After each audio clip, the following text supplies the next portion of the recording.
Yang pertama ada nefritis. Nefritis adalah penyakit rusaknya nefron, terutama pada bagian-bagian glomerulus ginjal. Nefritis disebabkan oleh infeksi bakteri Streptococcus. Nefritis mengakibatkan masuknya kembali asam urat dan urea ke pembuluh darah atau uremia, serta adanya penimbunan air di kaki karena reabsorpsi air yang terganggu atau edema. Upaya penanganan nefritis adalah dengan proses cuci darah atau pencangkokan ginjal.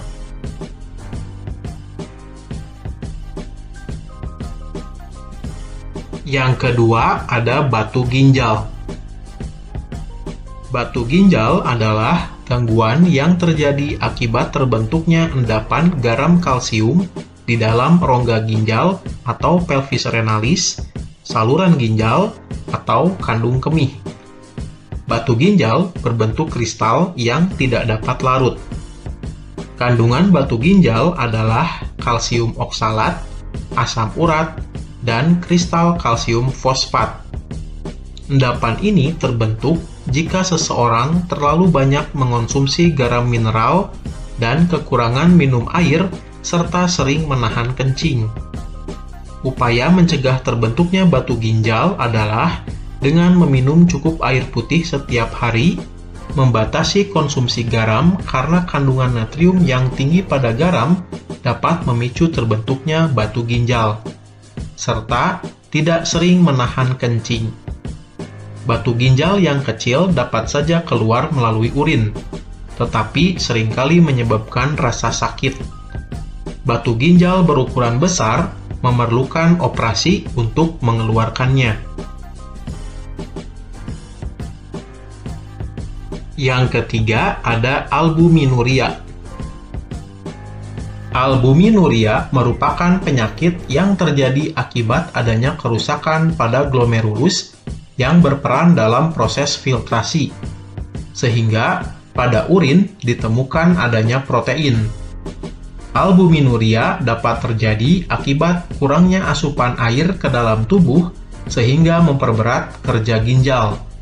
Mengonsumsi terlalu banyak protein, kalsium, dan vitamin C dapat membuat glomerulus harus bekerja lebih keras sehingga meningkatkan risiko kerusakannya. Upaya yang dapat dilakukan untuk mencegah albuminuria adalah dengan mengatur jumlah garam dan protein yang dikonsumsi, serta pola hidup sehat untuk mengatur keseimbangan gizi. Yang keempat ada hematuria.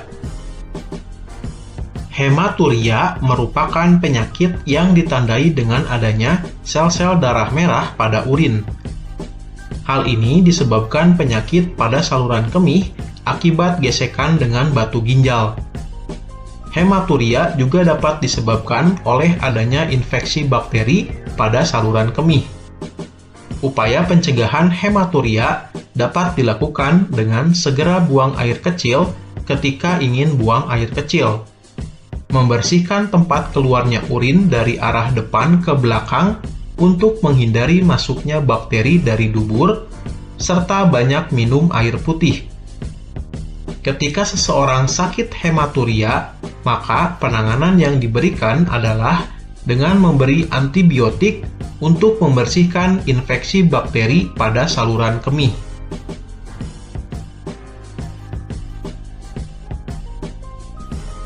Yang kelima ada diabetes insipidus. Penyakit ini disebabkan karena seseorang kekurangan hormon ADH atau hormon antidiuretik. Kondisi tersebut menyebabkan tubuh tidak dapat menyerap air yang masuk ke dalam tubuh, sehingga penderita akan sering buang air kecil secara terus-menerus. Upaya penanganan penderita diabetes insipidus adalah dengan memberikan suntik hormon antidiuretik sehingga dapat mempertahankan pengeluaran urin secara normal.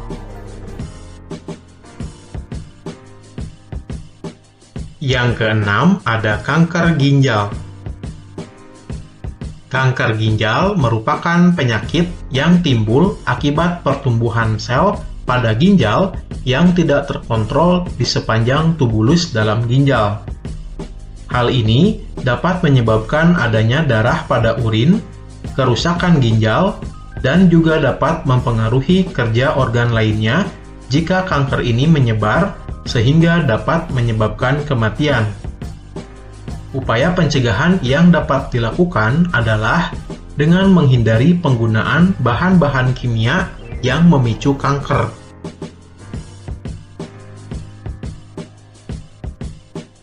Yang ketujuh, ada jerawat.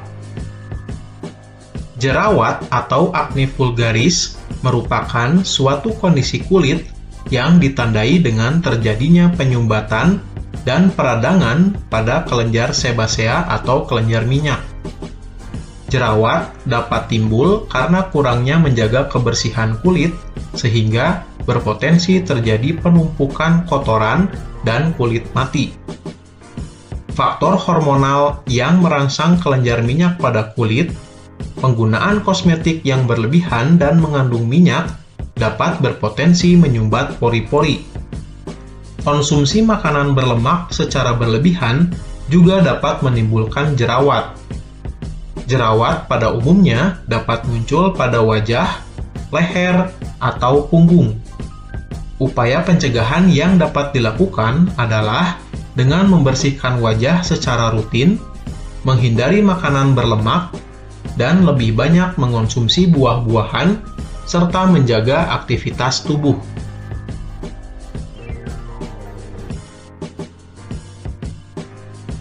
Yang kedelapan, ada biang keringat.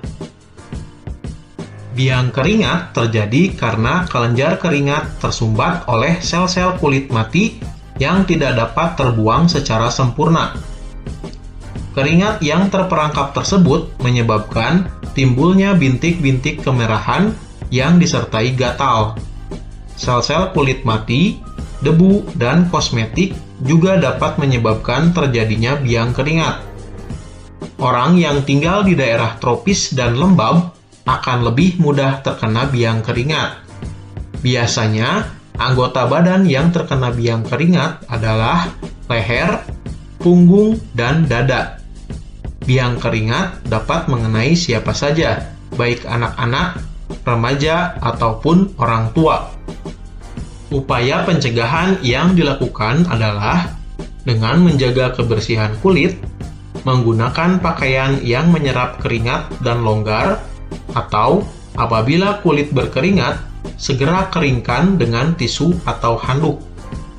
Apabila terkena biang keringat, maka dapat diobati dengan memberi bedak atau salep yang dapat mengurangi rasa gatal.